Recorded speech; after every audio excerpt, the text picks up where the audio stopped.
Y'all, I'm excited about this next interview. I'm going to sit down with the Sauce Papi. And y'all already know I've been preparing y'all for this.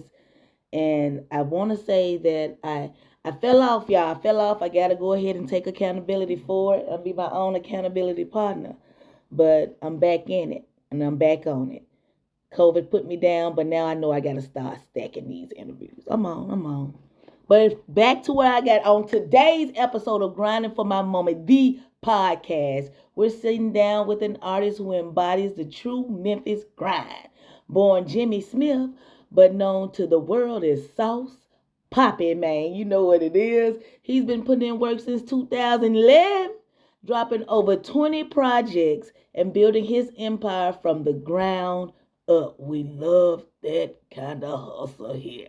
From writing, producing, and mixing his own music to directing, shooting, and editing his visuals, this man is the definition of independent hustle. But behind the music, there's an even bigger story. A son driven to give his mother the life she deserves.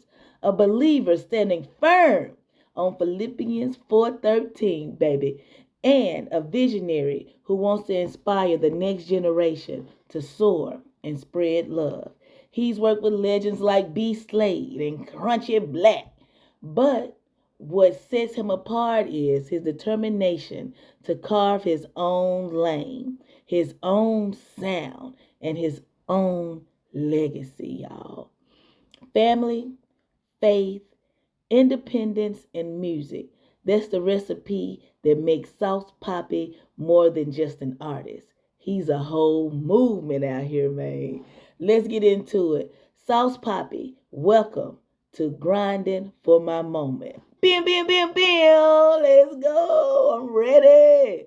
Y'all, I'm Tammy T. This is Grinding for My Moment, the podcast. And as promised, I got the Sauce Papi sitting next to me. Y'all already know what's finna go down. Y'all, this is the podcast where the grind meets the hustle, meets the love for what you do. You already know what we do in this thing. So, I'm finna set it off. I got the questions, and this man got all the answers. Come on there. The Sauce Papi. Let's go. Let's get it. Let's go. I appreciate you, man. Man, I appreciate you coming on. Give me this time. God was like, man, I gotta get them on. Man, got a song on the radio now? Hey. How that feel? We keeping it moving, man. You know what I'm saying? 12 years into the game, too. 12 years. So, for it to finally be on the radio and it be named what it's named, still keeping it moving. Keep it moving. What, y'all? 12 years in the game, man. You look 12, man. You know what I'm talking about? And I don't see it. But we finna get into it. Okay. You started making music back in 2011. Yeah. And already have 20 projects under your belt. What do you remember about that very first project? Very first project, it was the first thing that I actually recorded on a real microphone. Because I used to record with a little MP3 player microphone. So first thing that I could put on a CD and hand out, like first time trying to actually pursue music.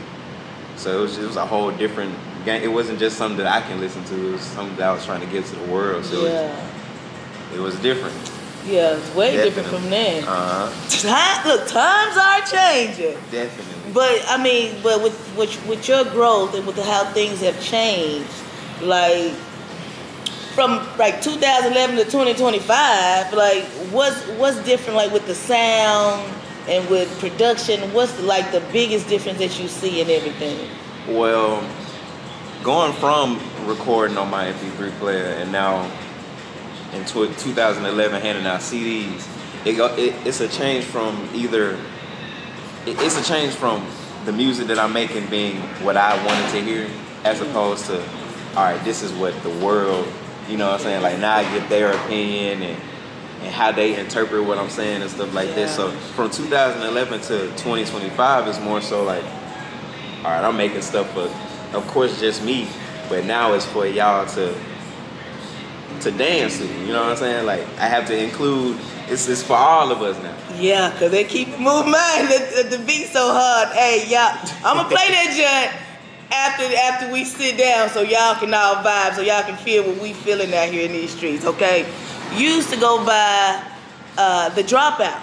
Dropped out. Before becoming Sauce Papi.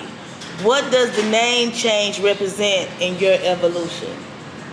I feel like everybody was getting on me for having my name be the Dropout. They'll, like if I do a show, they'll be on a microphone and they'll tell a little joke about my name and per se. I'll just be like, I ain't rocking with that.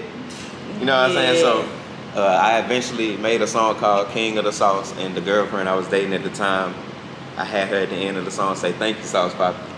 And I was like, you know what? It got a ring to it. Yeah. I like that though. Boy, they had it stuck with it. Ooh, and that's what rebirthed Sauce Papi. I like that. Come on, we learning. Rebrand. Come on, ain't nothing but a little rebrand, baby. I like that though. I like that. Memphis has such a strong music legacy, right? I mean, you already know. How has the city shaped your sound, and how are you pushing beyond it though?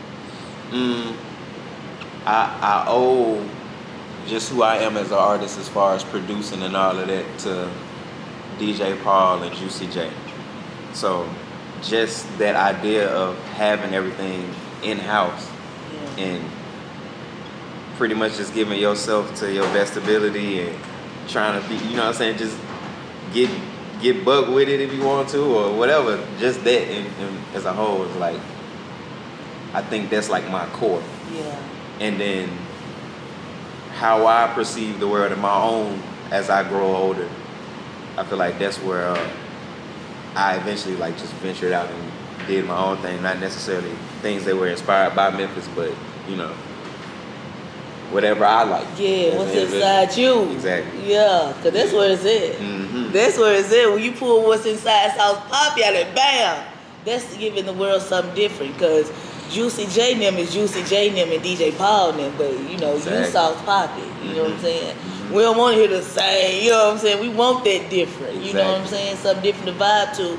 And, you know, respect always to, you know, but at the end of the day, you Sauce Papi. You know what I'm saying? I appreciate that and respect that all day. Shout out to 3-6, man. Shout out to 3-6 and Project Back. All day. Yeah. Woo, all Raised day. me. Come on. For real. Yeah. Them some legends right there all day. All right, you write, produce, mix, direct, shoot, edit, basically everything. Yeah. What drives you to keep full control of your art? Being broke. Mm. Being broke and really wanting to get this out here and not having excuses. I know it's always an ongoing theme on social media where people be like, they don't want artists to get on the internet and complain about either a lack of support or a lack of not being able to do this, that, and the third. And I'm not about to just sit on my ass and be like, well, I can't do this because I can't afford a beat and I can't afford to get it mixed and I can't afford the album cover and I can't afford the video. So I'm just like, you know, if you really want something, you got to dive all the way. You got to do it, man. You can't, you know what I'm saying? Because the supporters, they don't give a damn about your financial struggles and stuff like that and what you can't do. They just care about the art. So if you really want them to have the art, you gotta do what it takes. If you can't do what it takes, you don't want it. Y'all hear that? Come on, artists. Y'all hear that? We don't want to hear no excuses. That man done eliminated every excuse y'all ever thought y'all had. Y'all see what I'm saying? Because, hey, we got YouTube to show us how to do all this stuff. So, even all excuses gone. He just humiliated all y'all excuses. We don't want to hear nothing else. I ain't got the money. Man, no. We don't want to hear that. Okay. Do you see independence as freedom, or does it come with challenges that people don't see?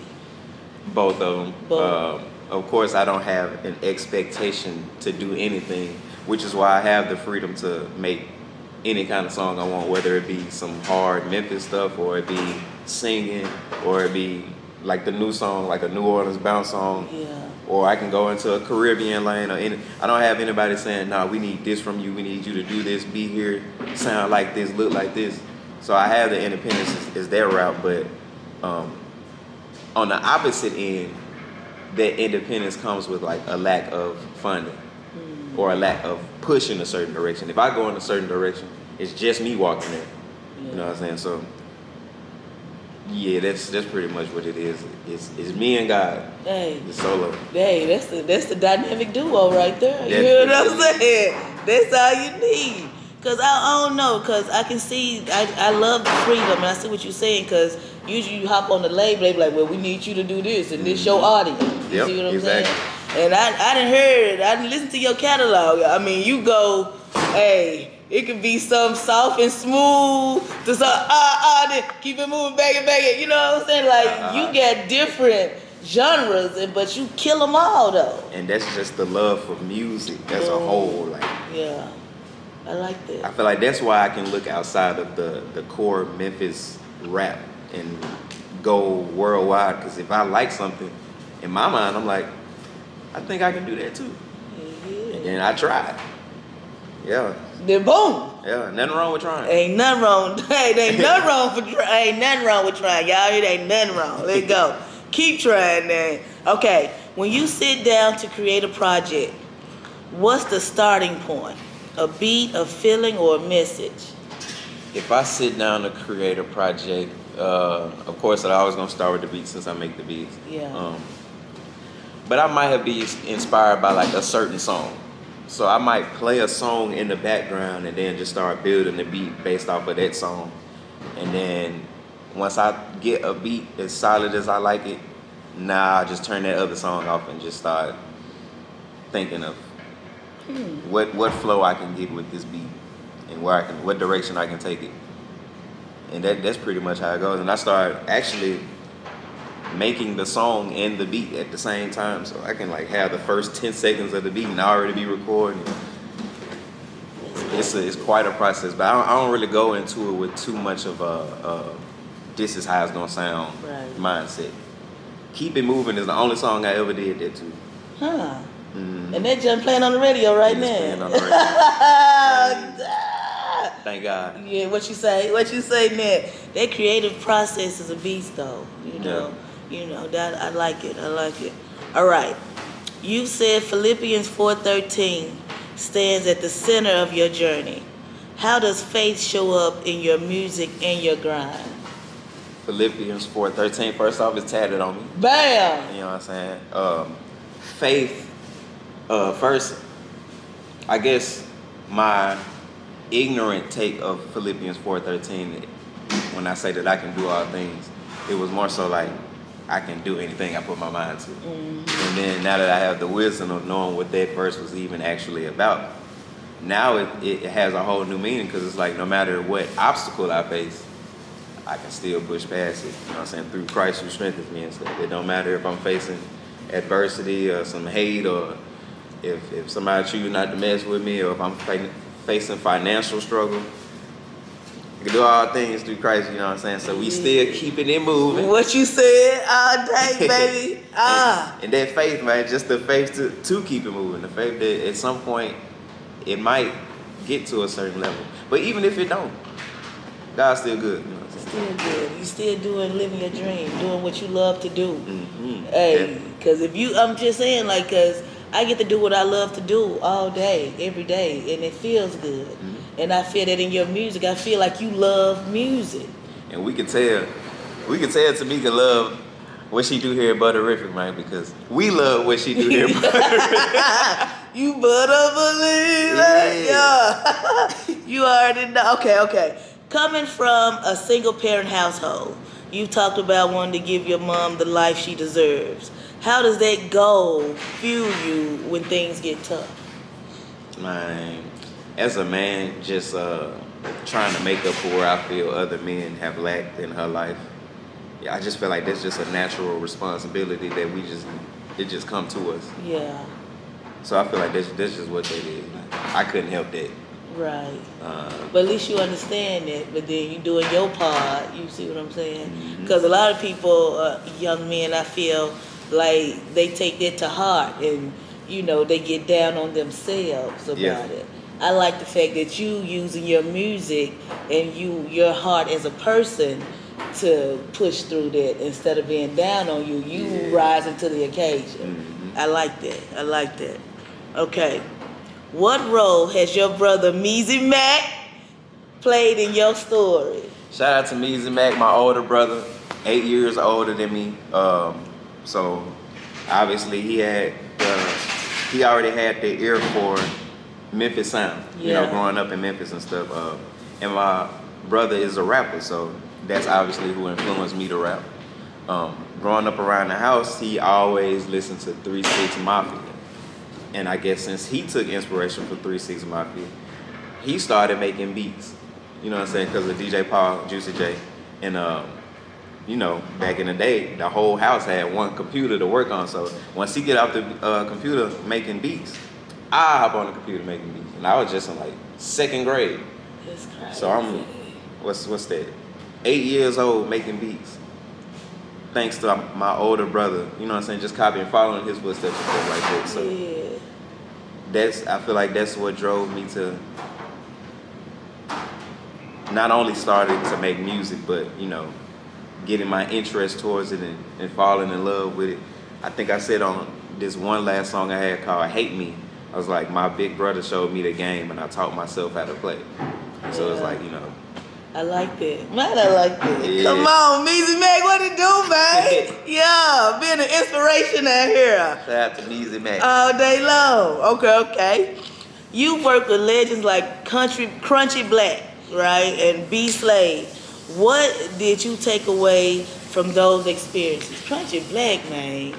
Come on. Real legend. Real legend right there. Okay, the Crunchy Black situation. Well, no, I'm starting with B Slade. B Slade was first. The B Slade situation. It was definitely. It was just cool to see somebody reach out to someone who didn't have a name. Yeah. You know what I'm saying? So, love for that. But it did teach me to have my business in order as far as, you know, having, I guess, my royalty situation in order so I can get paid from possible features that might come, and that's what I learned from that.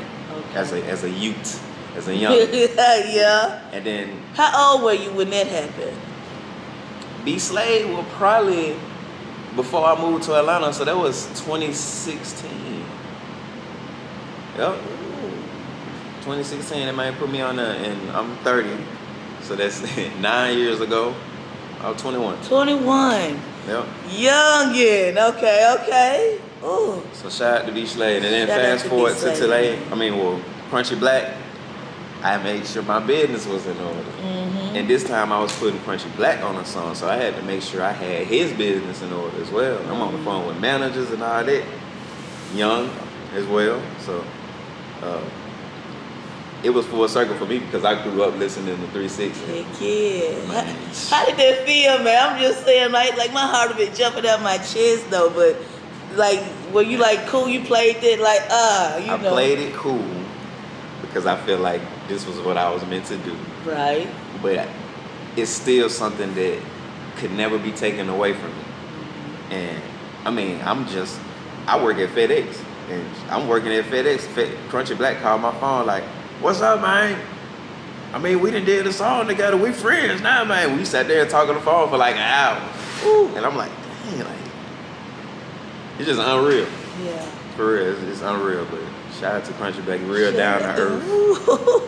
Real down to earth. I have respect for everybody who can show love to people who ain't all the way as big as Drake.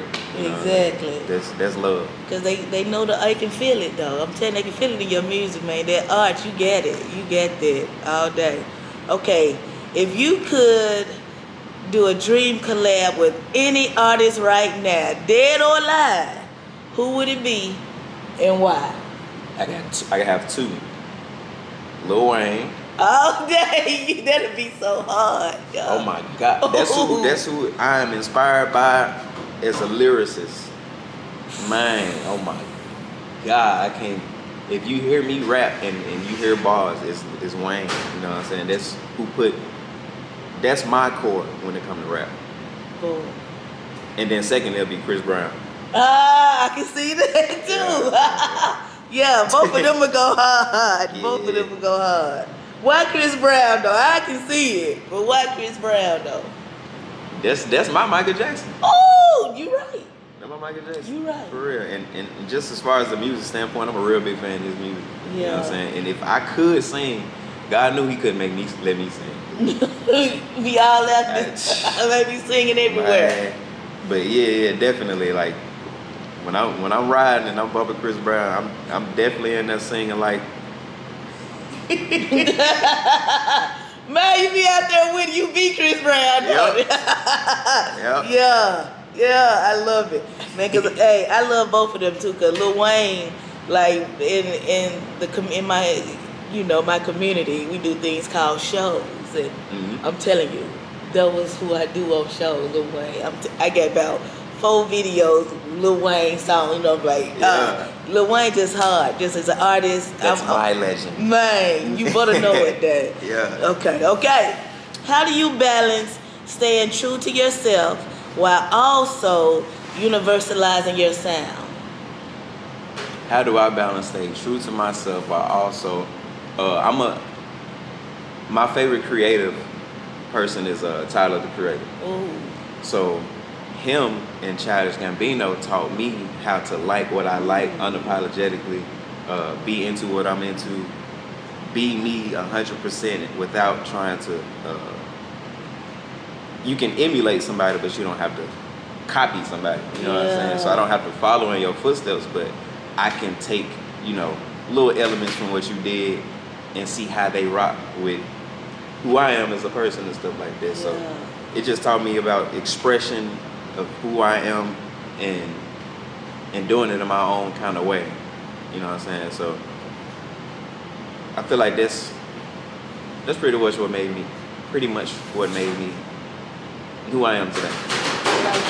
Them two brothers, they different. You know what I'm saying? But we love that difference. We respect it. So I see what you're saying on that. Yeah, and that's what makes you a superstar, man. When you have qualities that's specific to you and nobody else, that's how you get your core audience and how people love you.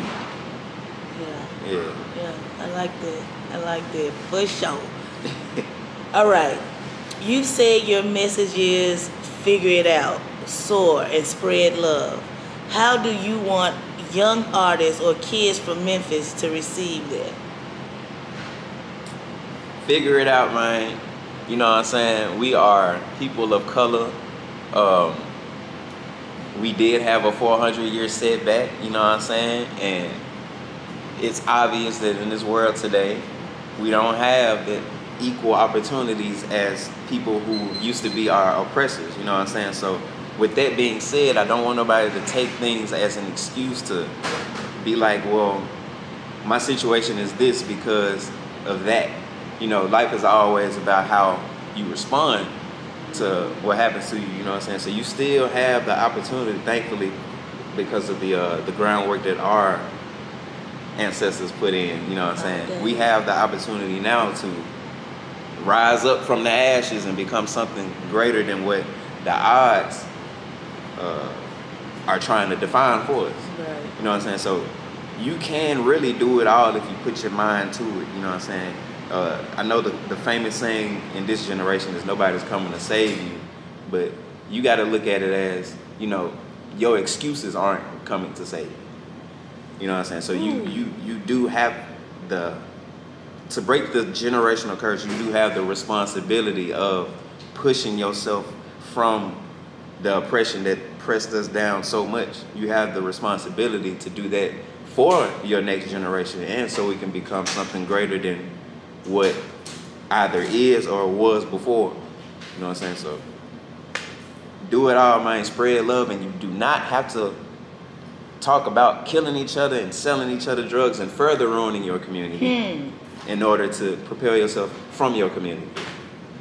You I hear like me? that. Now, if every brother spoke like that, we'd be right out here. I mean, we'd be, you know, rising from the ashes like we should be, you know, like, because the kids need that. They need that type of inspiration, and I'm glad you're here, man, to spread it, because, you know, They ain't gonna listen to me. I'm old, you know what I'm talking about? But hearing it from a brother like you, I feel like it'll have a greater impact. Yeah. And I appreciate you and thank you for that. I appreciate you. Yeah, we in this thing. Okay, with 20 projects already behind you, how do you see the next chapter of Sauce Papi's journey unfolding? I honestly don't know. Just doing it even to this day, 20 projects later, 93 music videos later, you know what I'm saying? Just doing it to this day is just, I guess, a show of, despite what it look like, I still have some love for it. You know what I'm saying? So I had to transform my mind to, back in the day, I had times where I used to get angry with God because it was like, you blessed me with the talent, I'm doing it more than majority of people out here, and I'm still not making it to this level. And I had to transform my mind to, just being grateful for what currently is, what I currently have, and all of that. So even if I don't get there, I'm cool. I'm grateful. I have a joy within me and all of that, you know what I'm saying? But if I do continue, and what I will continue to do, it's going to be 100% for the love of the art and I guess just the talent that has to come up out of me. And that's just what that is. So I don't know what I'm going to do next, but... Man gonna do something. I'm gonna do something. He gonna do something. And I mean, I like that though, because we really don't know what's coming next, but we out here and we gonna use our talent and do what we gotta do to make it happen, Captain. I'm with you, boss. Keep it moving. Keep it moving, baby. Keep it moving, baby. Yeah. Okay. If someone pressed play on your music for the very first time, which track do you think would best introduce who you are? A very great question, and I struggle with that a lot when people ask me, what should I play first? I have no idea. It's deep. That catalog deep. I can't even tell you how many songs I have. I would say Need. Need. Okay, and that's I'm gonna play that judge first. Then when you see what I'm saying, when I do my description of this interview, that's what we gonna have playing in the background, because that's what you just said. You see what I'm saying? So that's gonna make me. I'm gonna listen to that judge, and that's what we gonna go with that. Now, I gotta ask this question because one of my favorite podcasters, David Shane's a podcast king. He was like, we always want to know, like, because I plan on doing this for a long time. So, and when 5 years from now, what do you see yourself doing? Like, what do you feel like you have accomplished 5 years from now? As a person or an artist? Both of them. I don't know. I've been asked this question before, years ago, and with every year comes a different perspective of this thing called life and stuff like that. But 5 years from now, I probably just see myself finally raising a family. You know what I'm saying? I don't have no kids yet. You're a unicorn.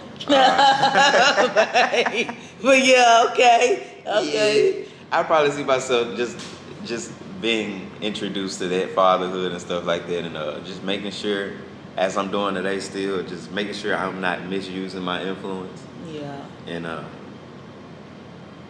just being a proficient, maybe efficient or proficient, one of them, human in today's society. You know what I'm saying? I feel like right now we are walking amongst a lot of robots and a lot of demons. So in order to enact some type of change, you have to be that change that you want to see. So that's what that is. Just that's what I see myself, just being a good influence. I like that. And if you had kids, you already know you're gonna have to be that. Definitely. All right, so I gotta ask this question right here then. Say your son come to you, he 8, and he be like, Dad, I want to do music like you. What you gonna say? Are you gonna support it and tell him, influence it, like do what you do, or you gonna try to discourage it? Which one? What you gonna What would you tell your 8-year-old son to come to you who want to be just like you? He didn't listen to your music. Like, this my daddy on this one. So what you gonna do? That's a real good question. I ain't even thought that far before. Ooh. But I would definitely I would encourage him to do whatever his heart is leading him to do, as long as it is in line with what God would want for him. And if that's what he gonna do, I'm gonna just, all right, cool, do that. Yeah. 'Cause I'm, you know what I'm saying? I don't have too many elders in my life that supported what I do, but I know that this is what my heart is calling for. I just tell them, make sure you don't misuse the influence that you got. Thanks. And don't further ruin your community. There we go. Yeah. I like this. Man, hey, that's it for me. I'm just glad I had the opportunity to sit down with you, because I got a feeling you gonna be that dude. You him. And 5 years from now, I'm gonna play this video. You know what I'm saying? And I'm gonna be like, man, I knew that, man. I got proof, baby. So I got so much love for you and your craft, your art, because you can feel it when you listen to it. You see what I'm saying? So and when somebody's doing what they love to do, I just love it for them. And appreciate you. I respect your grind, and I thank you for taking the time to sit with me on Grinding for Your Moment, the podcast. Y'all, this is the Sauce Papi, and hey, in his words, man, keep it moving. Yeah, thank you, baby. Yeah. I told y'all that baby was gonna bring the heat, gonna bring the fire and all that. And my bruh did not disappoint. Thank you again, Sauce Papi, for sitting down with me. Hey, I learned. That's what I do this for, y'all. I get inspired by every person who sits down with me. You know what I'm saying? But you already know. That's a butterific wrap on today's conversation with Sauce Papi. What you just heard is more than an artist's history and his history and all of that. It's the blueprint of independence, resilience, and pure Memphis heart, man. From 20 projects deep to doing it all himself, writing, producing, mixing, shooting, editing, this brother is proof that when you believe in yourself, you don't need a middleman. His mission is bigger than music. It's about faith, family, and leaving a legacy of love.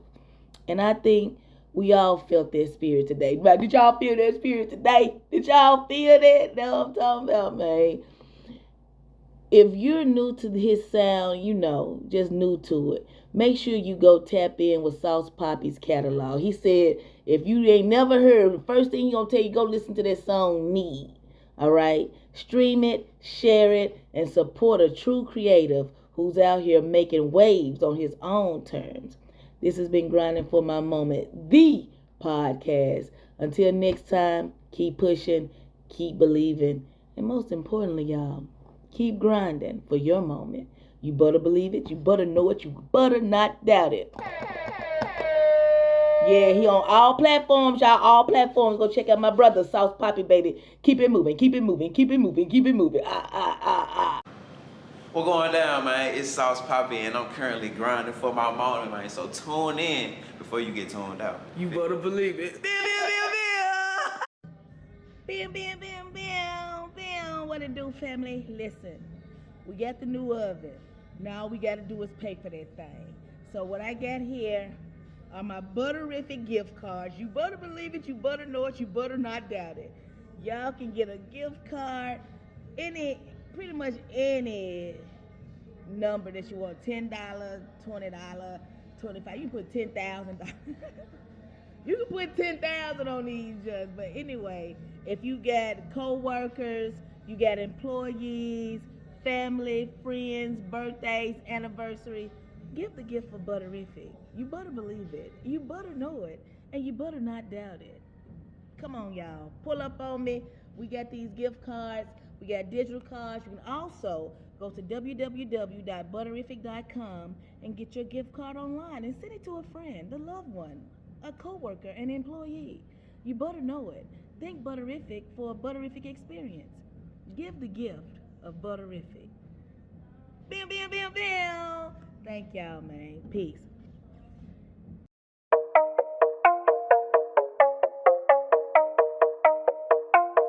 Papi. Yeah. Yeah, you better believe I got a sweet tooth, but ain't nothing sweet. I know you spend all your money to treat. I'm about to spend this little money on trees. Was on a diet, but I gotta cheat. Jumped off the porch, now I'm on Second Street. Tamika, my twin, she rolling that dough, and I think about counting that dough in my sleep. What's up, TJ? Before y'all run, I don't wanna be late. I need a little something before I hit the Z-way, and I need it now, I don't need a delay. Peanut butter like my snack, like my woman. Denzel Washington, I'm leaving with sun. Chocolate chip, baby, you know how I'm coming. Banana pudding, no, we got it jumping, yeah. Yeah, I got Butterific, I'm feeling terrific. Serving them cookies is not just a gimmick. They pulling them now cause they love to mimic, yeah. I need a pack, I need a sack, I need a stack, I need a rack. Man, I need everything in a bag.